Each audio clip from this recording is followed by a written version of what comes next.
पिछली ज्ञान सभा में आपने हमें अनासक्त होने की अनिवार्यता व लाभ से अवगत कराया था। साथ ही हमने दुख एवं भय पर भी चर्चा की थी। प्रभु, आज हम आपसे धन के संचय, उसकी उपयोगिता एवं उसके वितरण के बारे में जानना चाहते हैं। धन आवश्यक है ऋषि अत्रे, क्योंकि धन मूल आवश्यकताओं को पूरा करने में सहायक होता है। किंतु जब कोई व्यक्ति इच्छाओं को आवश्यकता समझने लगे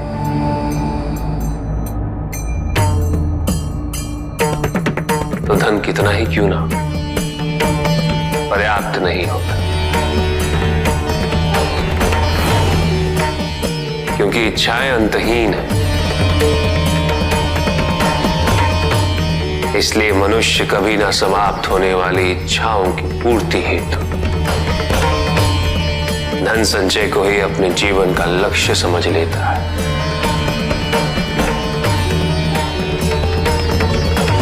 वो लोभी बन जाता है।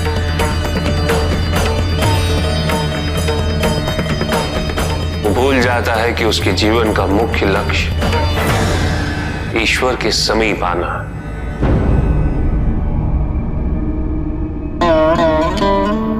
ऐसे लोभी व्यक्तियों को अपनी मृत्यु के समय भी यही दुख रहता है कि उन्होंने क्या कुछ नहीं पाया, क्या शेष रह गया। ऐसे समय में वो एक क्षण के लिए भी ईश्वर का स्मरण नहीं करते, अपने जीवन की निरर्थकता और व्यर्थता का बोध नहीं होता। बिल्कुल उस व्यापारी की भांति। कौन व्यापारी प्रभु? वो व्यापारी जिसके पास इस संसार में जीवन निर्वाह हेतु सब कुछ था,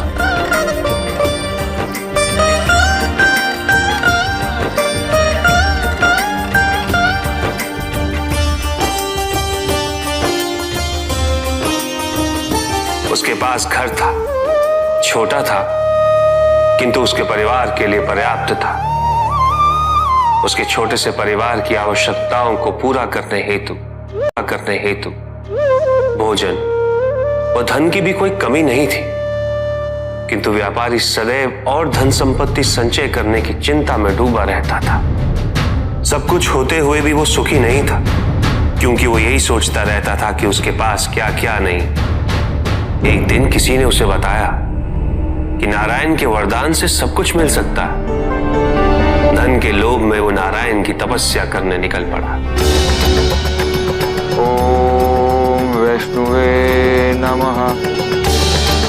और इस प्रकार वो कई वर्षों तक नारायण की तपस्या करता रहा। ओम वैष्णवे नमः। ओम वैष्णवे नमः। ओम वैष्णवे नमः। ओम वैष्णवे नमः। वत्स,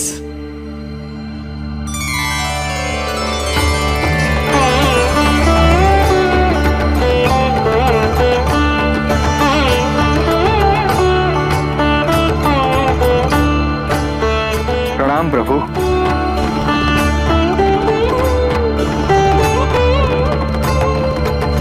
मैं तुम्हारी तपस्या से प्रसन्न हूं। मांगो, क्या वरदान मांगना चाहते हो? प्रभु, प्रभु मुझे समस्त संसार की भूमि चाहिए। संसार में जितना भी धन है सब मेरा हो जाए। क्या मैं तुमसे पूछ सकता हूं, तुम्हें इतना सब कुछ क्यों चाहिए? मैं सुखी रहना चाहता हूं प्रभु, और धन संपत्ति सुख का माध्यम है। किंतु संसार की परिभाषा हर किसी के लिए भिन्न होती है वत्स। कुएं में बैठे मेंढक के लिए वो उसका संसार होता है। तुम बताओ वत्स, तुम्हारे लिए संसार की क्या परिभाषा है? सब कुछ प्रभु, जो कुछ भी मुझे दिखाई दे रहा है वो सब कुछ संसार ही तो है प्रभु। उचित है। मैं तुम्हें वरदान देता हूं कि जितना भी संसार तुम अपने नेत्रों से स्वयं देख सको वो तुम्हारा होगा, किंतु जो तुम नहीं देखोगे वो तुम्हारा नहीं होगा। अब इस संसार का सबसे धनी व्यक्ति मैं बन जाऊंगा प्रभु, और सबसे सुखी भी।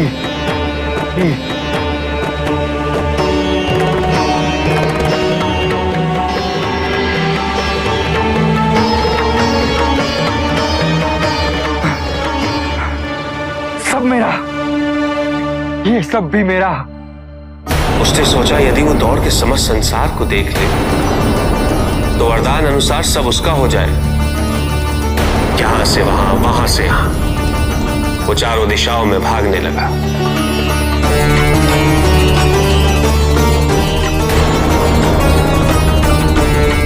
जो भी दिखा वो उसे अपना बनाता गया, किंतु उसका लालच कम नहीं, अपितु और बढ़ता गया।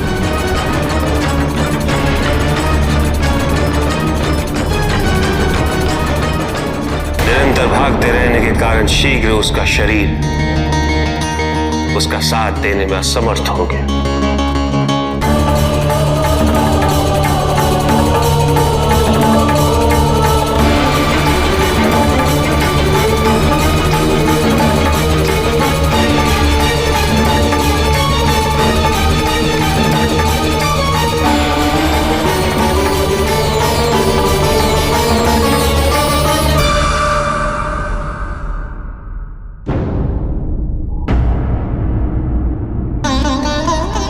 और इस प्रकार उसके पास केवल उतनी ही भूमि रही जिस पे उसका मृत शरीर पड़ा हुआ था।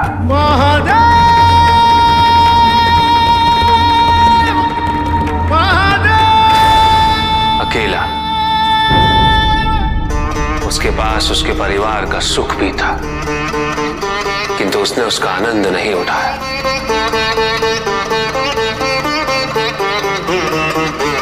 इसलिए सुखी जीवन हेतु धन की प्रचुरता नहीं,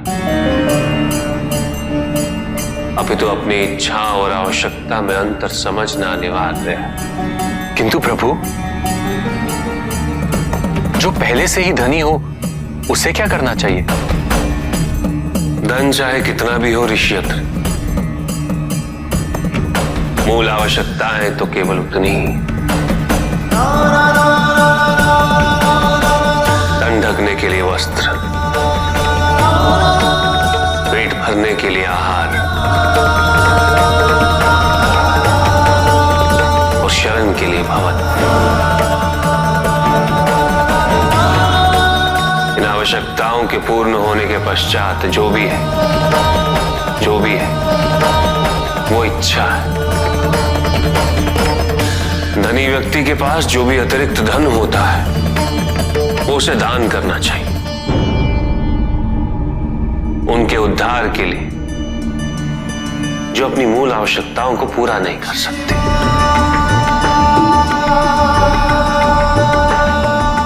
ऐसा करने से संसार में समानता होगी, द्वेष नहीं होगा, सद्भावना बनी रहेगी। किंतु कुछ व्यक्ति इस तथ्य को समझ ही नहीं पाते।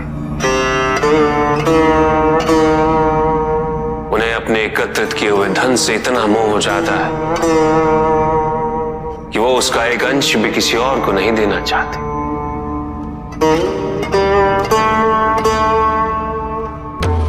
ऐसे व्यक्तियों की सूची में सर्वप्रथम स्थान कुबेर का है।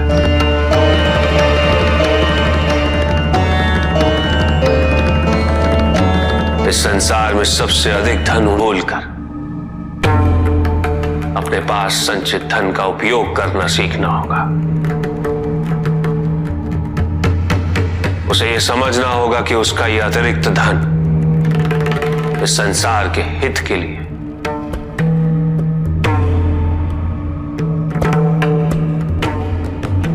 और और कुबेर को समझाने का एक कार्य मैं शीघ्र ही स्वयं करूं।